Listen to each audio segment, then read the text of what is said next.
Raunas staburaks ir unikāls dabas veidojums Raunā, Smiltenes novadā. Avotu veidots saldūdens kaļķiežu atsegums. Šī objekta vecums tiek lēsts ap 8000 gadu. Raunas staburaks atrodas Raunas ielas labajā krastā Nogazē, aptuveni 1,5 kilometru attālumā no Raunas centra. Šīs šūnakmens veidojums ir aptuveni 3,5 metru augsts un 17 metru garš. Tas veidojas sunām, pārkaļķojoties kalcija karbonātu saturošajā avota ūdenī vairāku gadsimtu garumā.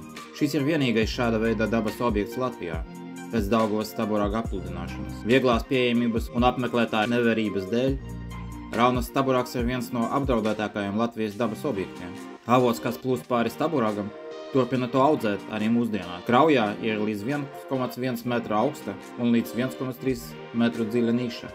Raunas staburāks ir īpaši aizsargājamo dabas teritorija, iekļauts Eiropas Savienības aizsargājamo dabas teritoriju tīklā Natura 2000.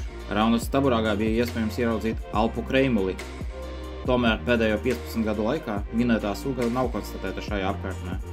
Turisti to pilnīgi nomidījuši, bet nekur citur Latvijā tā nemaz nav bijusi.